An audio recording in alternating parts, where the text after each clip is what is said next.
잠언서 22장 1절로 6절 말씀까지 같이 봅니다. 잠언서 22장. 많은 재물보다 명예를 택할 것이요 은이나 금보다 은총을 더욱 택할 것이니라. 가난한 자와 부한 자가 함께 살거니와 그 모두를 지으신 이는 여호와시니라. 슬기로운 자는 재앙을 보면 숨어 피하여도 어리석은 자는 나가다가 해를 받느니라. 겸손과 여호와를 경외함의 보상은 재물과 영광과 생명이니라. 패악한 자의 길에는 가시와 올무가 있거니와 영혼을 지키는 자는 이를 멀리하느니라. 마땅히 행할 길을 아이에게 가르치라. 그리하면 늙어도 그것을 떠나지 아니하리라. 아멘. 이 본문 말씀 언제 본 기억이 나지요? 주일 낮에 아이에게 가르치라 제목을 해서 자녀 교육에 대한 말씀을 나누는데요. 사실 자녀 교육은 늘 얘기합니다만 부모 교육이잖아요. 우리가 자녀들을 데려다가 가르치는 것이 아니라 부모님이 듣고 깨닫고 자녀들을 가르치지요. 그래서 자녀 교육, 이 내용은 부모된 우리가 이렇게 살라는 거와 똑같지요.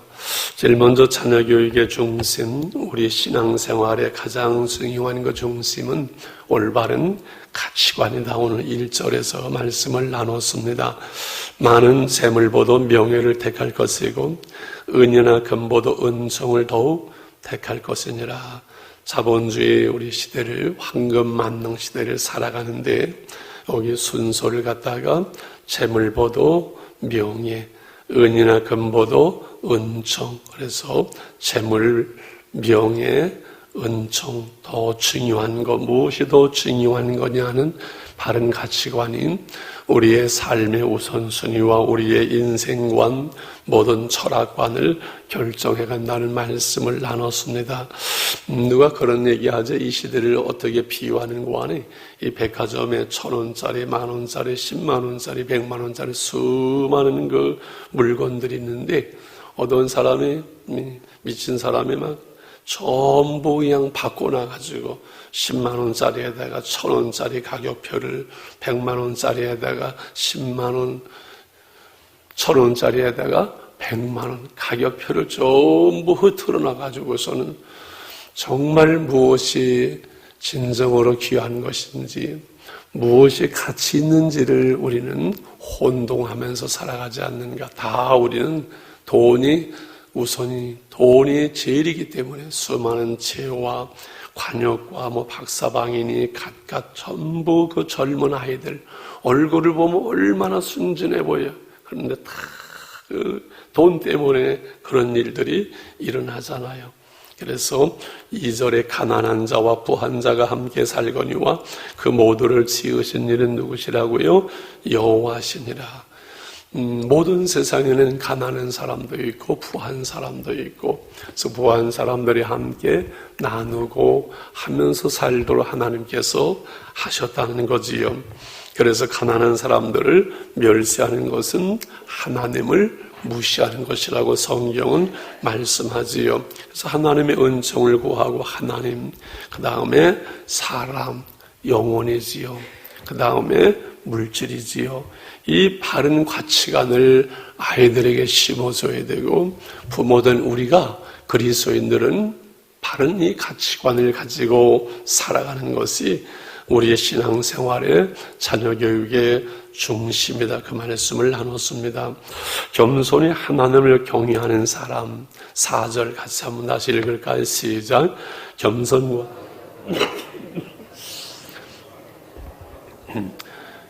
겸손과 여호와를 경외함의 보상은, 그 결과는, 그 열매는 재물, 영광, 생명, 이 세 가지다. 이 삼위일체의 복이고 완전한 복이다. 그 말씀을 나눴습니다. 재물, 영광, 명예지요. 생명, 구원이지요. 하나님의 은총이지요. 겸손히 하나님을 경외할 때 이 세 가지의 재물과 영광과 생명이라는 그 보상, 그 열매가 주어진다. 이렇게 말씀합니다. 3절에 보게 되면은 슬기로운 자는 재앙을 보면 숨어 피하여도 어리석은 자는 나가다가 해를 받는다. 이렇게 했지요. 슬기로운 자, 지혜로운 자, 겸손한 자고 어리석은 자, 미련한 자, 교만한 자지요. 사려 깊게 그 위험을 알고도 바르게 행하지 못하는 교만이지요. 그래서 우리가 겸손이라는 그 그릇은 이 하나님의 은혜를 받을 수 있고 하나님의 축복을 우리가 받는 이 겸손의 그릇을 만들어가는 거. 그래서 부자가 되어도 잘돼도 결코 교만하지 않고 하나님 떠나지 않는 올바른 그 삶으로 우리가 하나님 앞에 우리를 만들어 가야지요. 겸손과 여호와를 경외함의 보상은 재물과 영광과 생명이다. 우리가 겸손의 그릇을 만들어 가야 되는 거, 이것이 쉬워요? 어려워요? 다들 겸손하시기 때문에 쉽다고 하시는데 저는 참 어려워요. 문득 보면은 내 안에, 우리 안에 이렇게 교만이라는 싹이 올라와요. 제가 어제 자려고 이렇게 누워있어요. 어제 이 말씀은 주일 낮에 그냥 다 설교한 것이니까 그냥 가서 읽고 하면 되겠지 하고서 놓는데 갑자기 제 마음속에 너 하나님 앞에, 말씀 앞에 교만한 거 아니냐, 불성실한 거 아니냐, 그 생각이 들어서 다시 원고를 이렇게 다 쓰고 기록하고, 어제 저기 안 가는 바람에 성경을 2권을 이렇게 봤어요. 전체를 2번 봤다는 것이 아니라 구약에 이제 다 끝날 때 가면 학계, 스가랴, 말라기에 2권을 봤어요. 그러면서 제 마음속에 건강이 힘들다고, 뭐 피곤하다고, 어렵다고 핑계대고 우리가 기도와 말씀에 약해질 수 있구나. 그래서 문득 어떤 사건과 어려움과 관계와 문제와 어떤 대화를 통해서 늘 하나님이 우리에게 우리 모습을 알려주고 보여주면서 내가 마음이 하나님 앞에 높아지는구나, 교만해지는구나, 이거를 빨리빨리 체크하고 이것을 싹을 또 잘라버리고 또 잘라버리는 그 작업이, 이것이 필요한 것 같아요. 그렇지요. 겸손과 여호와를 경외함의 보상은 재물과 영광과 생명을 하나님, 우리의 생애 속에 겸손의 그릇을 만들어가게 해주세요. 하나님의 은혜와 복을 담는 그릇은 겸손이라는 그릇 외에는 없습니다. 겸손이 하나님을 경외하는 그 보상, 우리의 삶 속에서 이 4절의 말씀이 이루어지고 하나님께서 이렇게 우리에게 행하신다는 것을 경험하고 간증할 수 있는 은혜가 있기를 축원합니다. 할렐루야. 마지막 6절 자녀교육에 이제 방법론이라 그랬죠. 같이 읽을까요? 시작.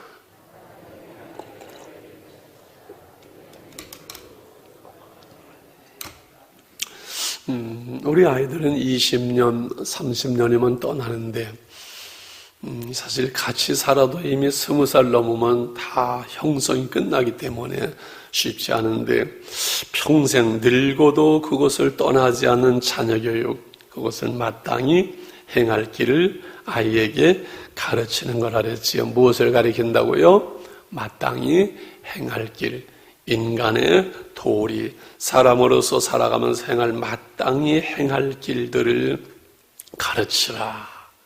누구에게? 아이에게 3살서부터 8살 사이라는데, 우리 부모님 곁을 떠나기 전에, 결혼은 부모 곁을 떠나는 거잖아요.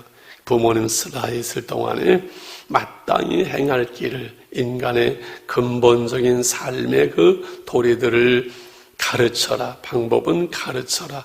한오크, 이것은 훈련이라고 그랬죠. 그냥 지식 전달이 아니라, 이렇게 하라 지식 아니라 되도록 가치관을 늘 가르쳐야 되고, 겸손과 하나님을 경외하는 것을 늘 가르쳐야 되고, 마땅한 인간의 도리로서 지방 청소하는 것부터 시작한다 그랬죠. 이것을 가르치라. 이렇게 해야 되지 않니? 예, 알았어요. 예, 11조 했니? 예. 그렇게 했니? 또요 할 만큼 반복해서 끊임없이 반복하는 것, 이것이 가르치는 것이라고 말씀을 드렸습니다. 중요한 것은 여호와께서 집을 세우지 아니하시면 세우는 자의 수고가 헛되며, 여호와께서 성을 지키지 아니하시면 파수꾼의 경성함이 허사라 그랬죠. 일찍 일어나 늦게 일어나 수고의 떡을 먹음이 헛되다고 말씀했는데, 하나님이 지켜주시고 하나님이 가르쳐주시고, 자녀는 하나님이 주신 기업이요 상급이라 이렇게 말씀했죠. 그래서 결국은 하나님께서 하시는 자식 농사, 부모가 해야 될 일을 다 하고, 농부가 씨를 뿌리고 하지만은 자라게 하시고 꽃피게 열매 맺는 것은 하나님께서 하시니 기도의 농법이 최고의 농법이다, 이 말씀을 드렸습니다. 우리 아이들을 하나님께 맡기는 것, 이것이 가장 좋은 자녀 교육의 방법인 줄 믿습니다. 왕의 마음이 여호와의 손에 있으니 마치 봇물과 같아서 그가 임의로 인도하시는도다. 그래서 자녀를 키우면서 우리는 겸손을 배우는 거예요. 왜? 내 힘대로 내 뜻대로 안 되니까. 내 힘으로 안 되는 수많은 그 문제들 속에서 우리는 하나님을 의지하고 하나님의 은혜를 구할 수밖에 없는 우리의 한계 속에서 겸손을 배우는 거잖아요. 그래서 하나님께 우리는 맡기는 거죠. 하나님 말씀하지 않았습니까? 왕의 마음이 하나님의 손에 있다고 말씀하셨고, 봇물처럼 하나님이 인도하셨다고 그랬어요. 하나님 우리의 자녀들의 마음, 우리 자녀들의 삶을 주님께 맡깁니다. 주님께서 주장해 주시어서 때를 따라서 아름답게 하시고 열매를 맺게 하여 주시옵소서. 기도의 농법으로 자녀들을 우리 양육하고 또 기르고, 그래서 늘 말할 때마다 우리 안에 하나님의 평강이, 하나님의 은혜가, 하나님의 말씀이 우리 안에 있으므로 늘 이렇게 부모들 기도하는 여러분들을 통해서 흘러가도록 하나님의 은혜가, 하나님의 평강이, 하나님의 지혜가, 하나님의 말씀이, 하나님의 기쁨이, 하나님의 치유가, 하나님의 은혜가 흘러가도록 하나님 우리에게 그 은혜를 주시옵소서. 할렐루야. 우리 주기도문 하면서 이 말씀 붙들고 기도하면서 오늘 자녀들을 위해서, 가족을 위해서 기도하는 시간 되기를 원합니다. 하늘에 계신 우리 아버지여, 이름이 거룩히 여김을 받으시오며 나라의 마옵시며 뜻이 하늘에서 이룬 것 같이 땅에서 이루어지이다. 오늘날 우리에게 일용할 양식을 주옵시고 우리가 우리의 죄 지은 자를 사하여 준 것 같이 우리 죄를 사하여 주옵시고 우리를 시험에 들게 하지 마옵시며 다만 악에서 구하옵소서. 내 나라와 권세와 영광이 아버지께 영원히 싸움나이다. 아멘. 아멘. 자유롭게 기도하겠습니다. 아버지, 많은 재물보다 명예를 택할 것이 연이나 금보다 은총을 더욱 택하라고 말씀하신 하나님, 우리의 삶의 자리에서 올바른 가치관을 가지고 살아가게 하시는 자녀들에게 올바른 가치관을 심어줄 수 있는 지혜와 하나님 은혜와 능력을 주시기를 원합니다. 겸손과 여호와를 경외함의 보상은 재물과 영광과 생명이라고 말씀했사오니 우리 온 교우들이 겸손히 하나님을 경외함으로, 하나님을 섬김으로 하나님 재물과 영광과 생명, 재물과 영광과 생명, 아버지 하나님은 물질과 명예와 은총을 아버지 누릴 수 있는 복된 은혜를 허락해 주시기를 원합니다. 아버지, 마땅히 할 길을 아이에게 가르칠 수 있도록, 늙어도 그것을 떠나지 아니할 수 있는 평생 영향을 주는 교육을 할 수 있도록 은혜를 베풀어 주시기 원합니다. 내 맘대로 하는 자녀들을 주의 손에 맡기며 의탁을 합니다. 우리 아이들의 마음을 주장하시고 삶을 붙드시고 때를 따라 저들이 아름다운 열매를 맺으며 아버지 풍성하게 아름답게 하나님을 경외하는 가정 속의 자녀와 후손들이 하나님의 은혜와 복을 받는 것을 알게 하시고 보게 하시고 간증하도록 은혜를 베풀어 주시기 원합니다. 많은 가정들마다 이러한 자녀들의 문제와 수많은 문제를 끌어안고 눈물로 기도합니다. 눈물의 기도에 그 자녀는 결코 망하는 법이 없다고 주께서 말씀했습니다. 하나님은 하나님의 집에서 기도하는 그 기도에 응답하시며 역사해 주시옵시고 은혜를 베풀어 주시옵시며 긍휼을 베풀어 주시기를 원합니다. 자비로우신 하나님 감사합니다.